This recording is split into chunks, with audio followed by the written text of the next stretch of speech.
Hello everyone. आज हम करेंगे analysis of transaction by applying rules of debit and credit but modern approach. इसके पहले हमने ट्रेडिशनल अप्रोच के 2-3 सम्स कर दिए हैं और इसके पहले मैंने मॉडर्न अप्रोच का बेसिक क्लासिफिकेशन और कैटेगरीज भी बता दिया है। तो आज हम उसका एक सम करेंगे और हम एक ही सम करने वाले हैं because most of the colleges में ट्रेडिशनल और अप्रोच में से एक ही फॉलो करते हैं and 80% colleges are following traditional approach. तो just for knowledge we are doing this one sum. लेकिन अगर आप चाहते हो कि मैं इसके ऊपर और सम बनाऊँ तो आप मुझे कमेंट बॉक्स में बता सकते हो। So let's start with the sum. ठीक है, हर जैसे हमने ट्रेडिशनल अप्रोच में किया था वैसे सेम कॉलम्स रहेंगे, सीरियल नंबर एंड ट्रांजेक्शन्स। तो ये तो क्वेश्चन ही होता है। टू आस्पेक्ट भी सेम रहता है, उसमें कोई डिफरेंस नहीं है whether it is traditional approach और मॉडर्न अप्रोच। रिसीवर रहेगा, गिवर होगा, कम्स इन होगा, कम्स आउट होगा, एक्सपेंस और इनकम होगा। तो यहाँ पे भी कोई चेंजेस नहीं हो गए। अकाउंट्स इन्वॉल्व, वो भी ट्रेडिशनल अप्रोच हो या मॉडर्न अप्रोच हो, सेम अकाउंट्स हो गए, उसमें भी कोई चेंजेस नहीं होगा। Accounts to be debited and accounts to be credited, ये भी ट्रेडिशनल अप्रोच और मॉडर्न अप्रोच में कोई डिफरेंस नहीं होगा। द डिफरेंस आएगा तो सिर्फ एक कैटेगरीज वाले कॉलम में और रूल्स अप्लाइड कॉलम में।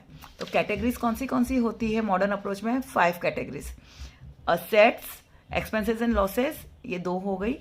एक लाइबिलिटी, एक कैपिटल और इनकम, ये 3। तो टोटल 5 हो गई। तो ये 5 है कैटेगरीज। अब रूल्स कौन से अप्लाइड करना है? असेट, एक्सपेंसेस, लॉसेज रहेंगे तो हमें डेबिट करना है। अगर वो इंक्रीज हो रहे तो डेबिट करना है। वहीं अब अगर हमारा असेट मतलब कैश वगैरह कम हो रहा है तो हम क्रेडिट करेंगे। या फिर हमने फर्नीचर बेच दिया तो हमारे बिजनेस में से असेट कम हो रहा है तो क्रेडिट करेंगे। उसी के सामने लाइबिलिटीज, कैपिटल एंड इनकम। अगर हमारी लाइबिलिटीज बढ़ रही है या हम कैपिटल, हमारे बिजनेस में कैपिटल बढ़ रहा है या हमारी इनकम बढ़ रही है तो हम क्रेडिट करेंगे। वही अगर हमारी लाइबिलिटीज, कैपिटल या इनकम कम हो रही है तो हम डेबिट करेंगे। जैसे जैसे हम कर रहे हैं थोड़ा सा आप देखेंगे तो आपको समझ में आने लगेगा। ठीक है, तो first is Rajesh commences business with cash 80,000। तो सबसे पहले हम अकाउंट्स कौन से इन्वॉल्व हो रहे हैं वो देखेंगे। Rajesh commences business with cash 80,000, एक तो कैश अकाउंट है और दूसरा राजेश मतलब कौन सा है? ओन कैपिटल मतलब कैपिटल अकाउंट है। पहले तो हमें कौन से 2 अकाउंट्स यूज करने हैं वो चेक कर लेंगे। अब हमें देखना है कैटेगरीज कौन सी है। कैश कौन सी कैटेगरी में आता है? Asset, expenses and losses, liability, capital या इनकम। तो cash is asset and capital तो अलग से कैपिटल ही है। अब हमारा असेट है वो इंक्रीज हो रहा है या डिक्रीज हो रहा है? See this arrow means increase and this arrow means decrease. ठीक है, ये बेसिक कॉमन सेंस है तो समझ लीजिए। ठीक है, मैंने यहाँ पे भी रूल्स अप्लाइड में सिर्फ एरो किया है बिकॉज स्पेस इश्यू है। तो it is increase in asset, it is increase in capital, और वही डाउन एरो किया मतलब डिक्रीज रहेगा। ठीक है, तो अब असेट, अभी असेट इंक्रीज हो रहा है कि डिक्रीज हो रहा है?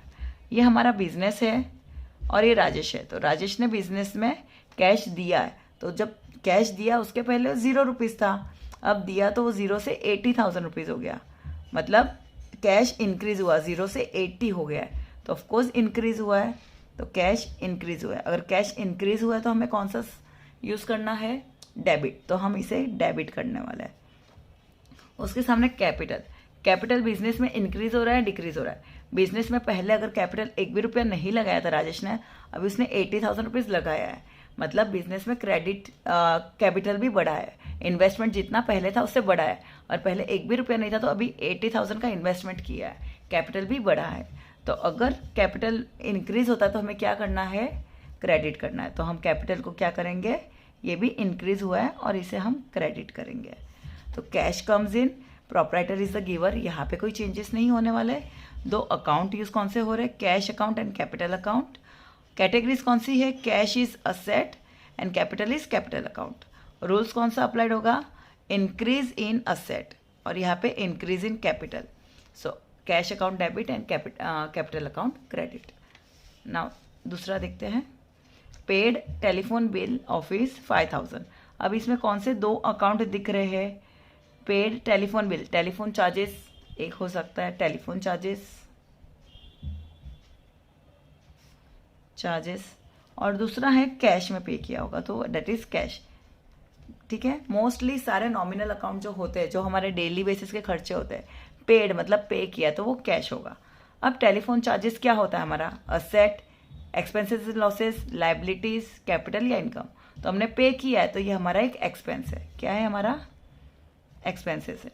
और कैश क्या है हमारा, असेट है। ठीक है, तो अब ये बिजनेस है तो हमने वहाँ पे एक्सपेंस किया, खर्चा किया है, तो खर्चा इंक्रीज हुआ, हमारा खर्चा बढ़ रहा है, तो हम क्या करेंगे, इसको डेबिट करेंगे।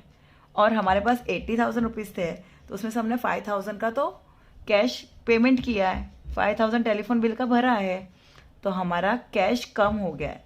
कैश इज असेट, तो असेट हमारा कम हुआ है तो हम उसे क्रेडिट करेंगे। असेट कम हो रहा है तो हम उसे क्रेडिट करेंगे, decrease in asset. So just see, telephone is an expense, cash is going out. तो अकाउंट्स कौन से इन्वॉल्व है, कैश अकाउंट है और सॉरी एक जस्ट मिनट, टेलीफोन अकाउंट है और एक है cash account. Telephone is expense account and cash is asset, it comes into asset category. Now it is increase in expense, telephone bill भरा है तो हमारा एक्सपेंस बढ़ा है, तो इट इज रूल्स कौन सा अप्लाइड हो रहा है, इंक्रीज इन एक्सपेंसेस। रूल्स कौन सा अप्लाई हो रहा है, इंक्रीज इन एक्सपेंस। और यहाँ पे डिक्रीज इन असेट, कौन सा हो रहा है, डिक्रीज इन असेट। तो telephone account debited to cash account credited. Okay, next third, goods purchased for cash ₹80,000। अभी हमने गुड्स परचेज किया है तो ऑफकोर्स हमने पहले ही देखा था, अगर परचेज किया है और गुड्स किया है, सिर्फ गुड्स की जगह पे हम परचेज लिखेंगे। अगर असेट खरीदते तो असेट का नाम लिखते हैं, वरना परचेज को वैल्यू ज़्यादा होगी, हम परचेज अकाउंट यूज़ करेंगे। और फॉर कैश मतलब दूसरा अकाउंट हमारा कौन सा है, कैश अकाउंट है। तो परचेज हमारे लिए एक्सपेंस हो गया है, कैश हमारा कौन सा है, असेट है। कैटेगरी कौन सा है, असेट।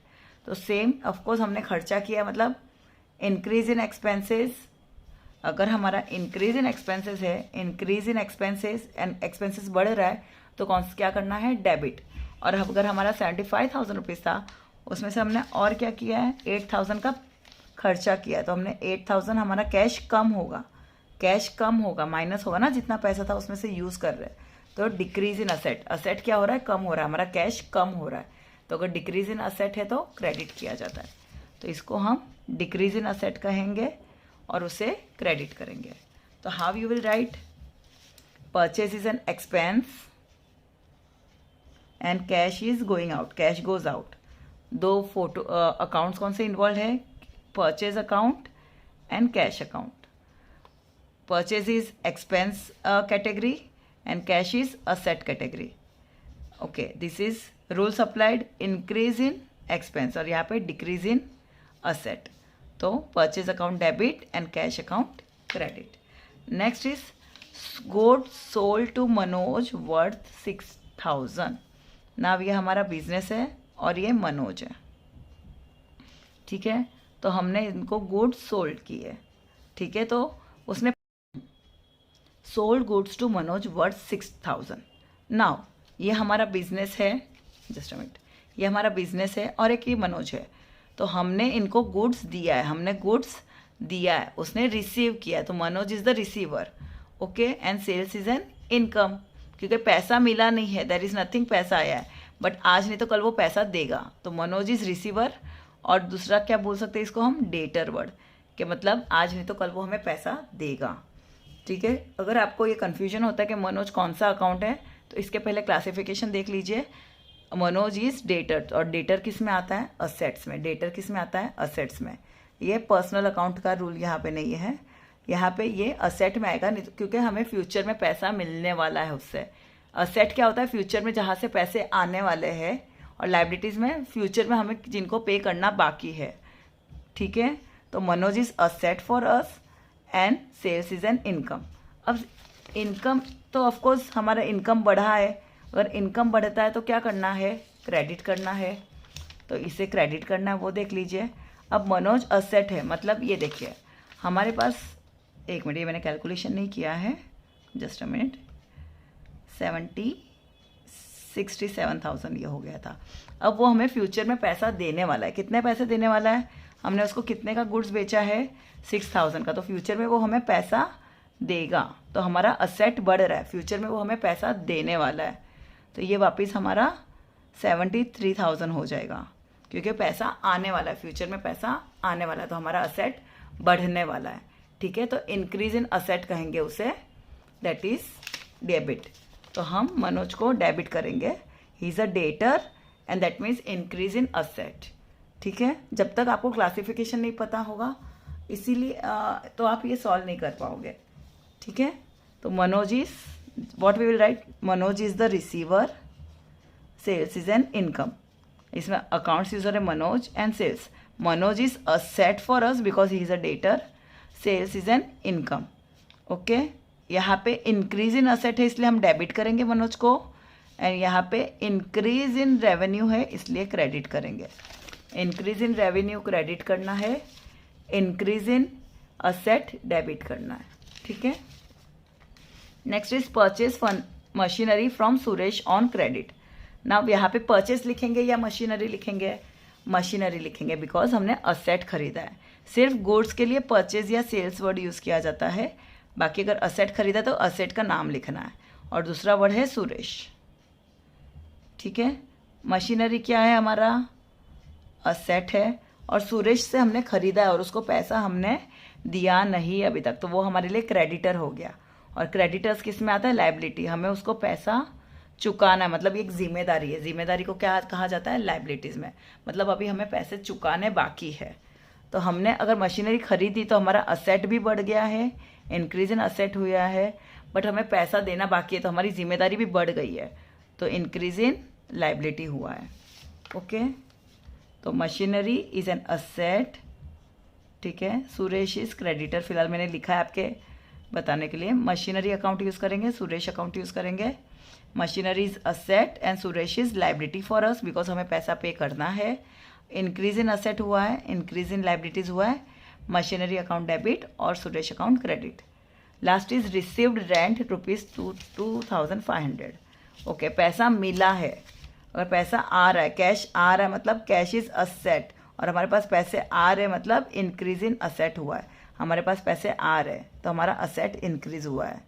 और सेकंड इज रेंट, तो रेंट यहाँ पे हमें रिसीव हुआ है इसलिए ये हमारा क्या हो गया, इनकम हुआ है। क्या हुआ है, इनकम। अगर हम पे करते हैं तो एक्सपेंस होता है, बट हमें रिसीव हुआ है तो वो हमारा इनकम है। और कैश हमारा क्या है, असेट। असेट बढ़ा है और इनकम भी बढ़ा है, तो जब असेट बढ़ता है तो हम उसको डेबिट करते हैं, और इनकम बढ़ता है तभी हम उसको क्रेडिट करते हैं। ठीक है, तो cash comes in, rent is income, cash account होगा यूज़ करेंगे, रेंट अकाउंट यूज़ करेंगे। Cash is always asset account, rent हमें रिसीव हो रहा है इसलिए वो हमारा रेवेन्यू एंड गेन है। तो जब हमारे पास पैसा आ रहा है मतलब हमारा इंक्रीज इन असेट हो रहा है, और इनकम इंक्रीज इन इनकम हो रहा है। ठीक है, cash account debit and rent account credit, that's it some. अगर आपको समझ में आया, कुछ भी डाउट हो, अगर आपको कुछ पूछना है तो you can ask me. Thank you.